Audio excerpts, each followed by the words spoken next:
Hola, hoy es jueves 9 de enero del 2025. Voy a hablar de la parashá Vayejí, que es la parashá de esta semana. Cuando Jacob lo vuelve a ver a Yosef, se pone feliz, deja de estar triste y sus 17 años que vivió luego en Egipto fueron años que terminaron las penurias, vivió feliz, vivió en paz. Vio a Yosef que era soberano, vio a todos sus hijos que eran todos tzadikim sin excepción y seguían su camino. Y estos 17 años fueron calificados por la Torá como años de vida, porque su don profético, el Ruach HaKodesh, lo volvió a acompañar, recuperó ese don de profecía. Hashem lo recompensó por todos los años que había estado de duelo por Yosef.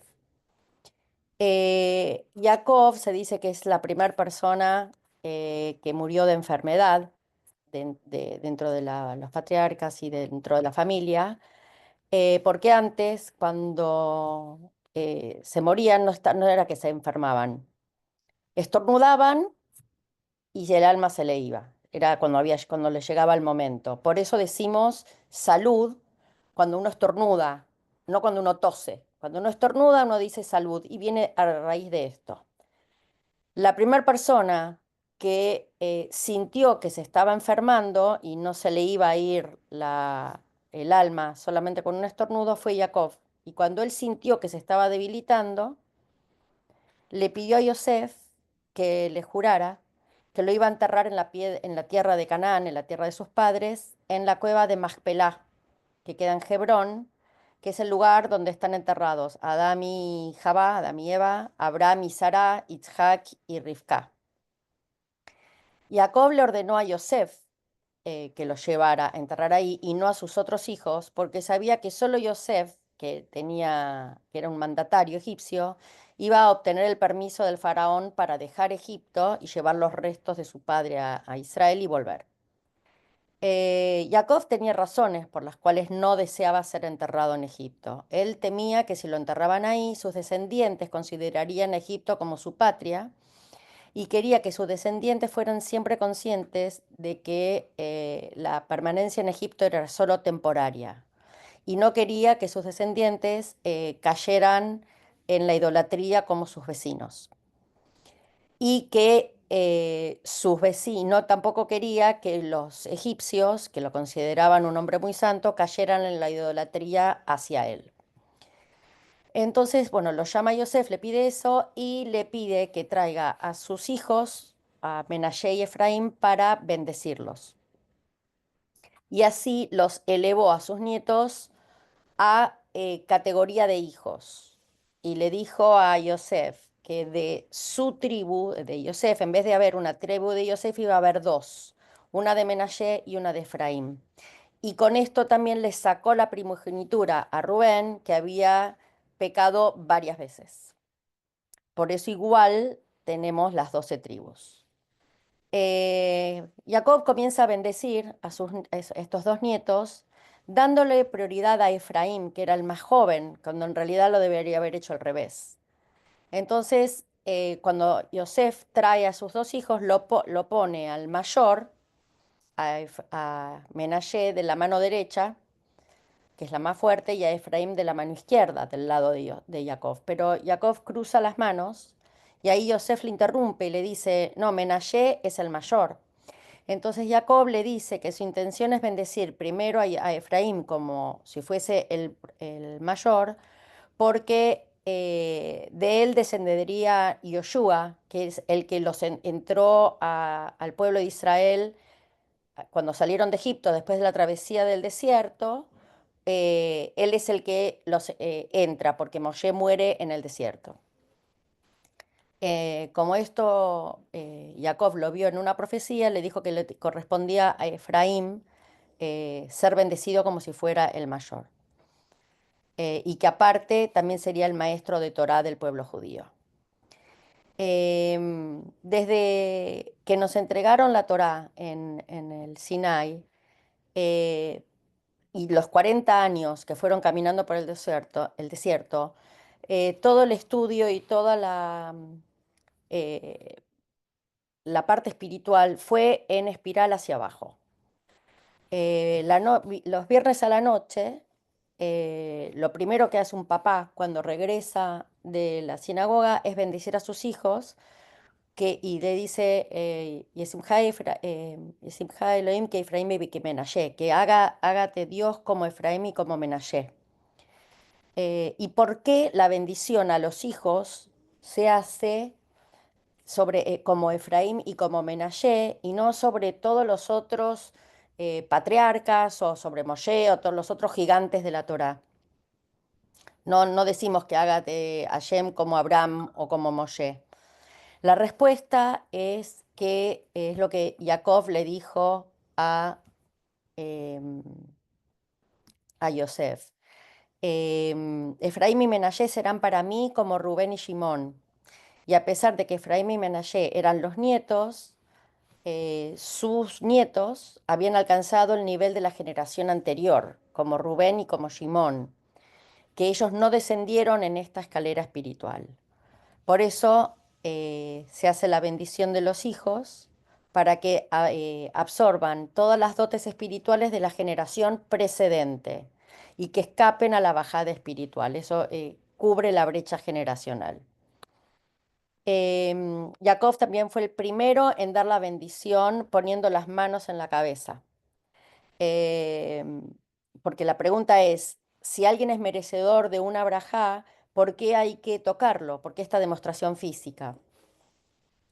Y Jacob, cuando retoma el poder de la profecía, vio que en el exilio el pueblo judío viviría fuera de Israel y que se perdería toda la santidad, toda la kedusha. Al poner las manos sobre la cabeza, simboliza como si fuera una tubería espiritual.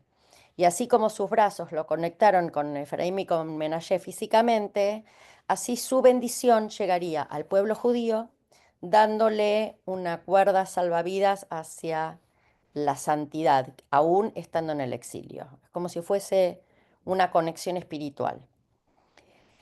También Jacob quería revelar a sus hijos cómo iba a ser el final de los días y cuándo va a suceder, pero Hashem se lo impidió. Digamos, le dio todas las profecías, pero no le permitió revelarlas. Y ahí Jacob reúne al resto de sus hijos también para bendecirlos. Y a cada uno lo bendice con una característica particular y la habilidad de cada una de las tribus, dirigiendo una misión, su misión específica con respecto al servicio de Hashem de cada una de estas tribus. A Yehuda le dice que va a producir líderes, legisladores y reyes. A Leví le dice que los sacerdotes provendrán de él. A Isahar, que va a ser la tribu de los sabios. A Zebulún, que van a ser navegantes. A Shimón, que van a ser maestros. A Gad, que iban a ser soldados. A Dan, que iban a ser los jueces. Y a Asher, cosechadores de olivas. Entonces a cada uno le dio una bendición particular con respecto a esto. Y a Reubén le dice que como fue confundido en el matrimonio de su padre, porque hizo algo con la cama de la madre cuando murió y demás, le saca la tribu y la reemplaza por los dos nietos. Shimón y Leví em, eh, también por la masacre de Shem y el plan contra Yosef, los reduce a Leví, le saca la tierra, pero le dice que sí, que no, no va a tener tierra, pero que van a ser todos los sacerdotes que nazcan de él. Y Naftalí era muy rápido, entonces le da toda una bendición con la velocidad de los ciervos. A Binyamin con la ferocidad del lobo. Y a Yosef es bendecido con belleza y fertilidad. Y finalmente Jacob se muere a los 147 años de edad. Y Yosef le pide permiso al faraón y hay una gran procesión que lo lleva a Jacob a enterrarse en la cueva de Macpelá. van ministros del faraón, va Jacob, Yosef, y todos los descendientes de Jacob, van los ciudadanos más ilustres de Egipto y la caballería egipcia, y lo acompañan eh, en una procesión de funeral, escoltándolo desde Egipto hasta la cueva de Macpelá en Hebrón. Em, ¿Quién vivía ahí? Esav. Entonces, los hijos de Jacob, encabezados por Yosef, sabían que Esav iba a aparecer para armar lío. Entonces llega finalmente Esav y empieza a protestar. Dice, yo soy el primogénito, yo tengo que estar enterrado en la cueva, no Jacob. Entonces, los hijos de Jacob sabían que Esav había firmado un documento donde le vendía la primogenitura y el lugar para estar enterrado ahí.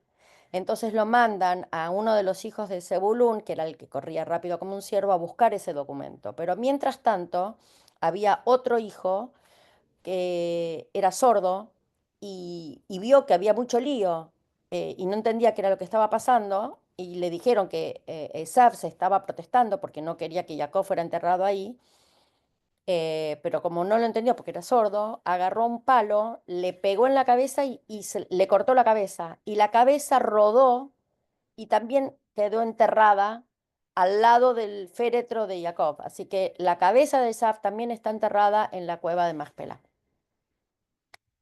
Después de la muerte de Jacob, los vuelven a Egipto. Y los hermanos de Yosef tienen miedo de que Yosef se quisiera vengar por todo lo que le habían hecho a él. Pero Yosef les asegura que eso no va a pasar y les promete que él los va a alimentar a ellos y a sus familias. Vuelven todos a Egipto y Yosef vive el resto de sus días en Egipto, llegando a ver a los bisnietos de Efraín. Antes de su muerte, Yosef le predice a sus hermanos que Hashem los va a redimir de Egipto y les hace jurar a los hermanos y a sus descendientes que cuando se vayan de Egipto, cuando Hashem decida sacarlos de Egipto, iban a sacar sus huesos de ahí y que lo iban a también a enterrar en Israel. Yosef muere a la edad de 110 años, es embalsamado y sus huesos fueron puestos en un féretro adentro del Nilo, en el fondo del Nilo, porque para los egipcios el Nilo era sagrado, entonces ponen sus cuerpos ahí. Y cuando se van, 200 y tantos años después de esclavitud, lo sacan de ahí para llevarlo a la tierra de Israel, y eso lo vamos a ver en otra parasha. Y este es la última parashá del libro de Bereshit, del primer libro de los 5 de la Torá, y termina así este libro, el libro de Bereshit. La semana que viene empieza el libro que sigue, que es Shemot, que arranca ya como 100 y pico o 200 años después. Así que bueno, que tengan Shabbat Shalom todos y nos vemos la próxima semana.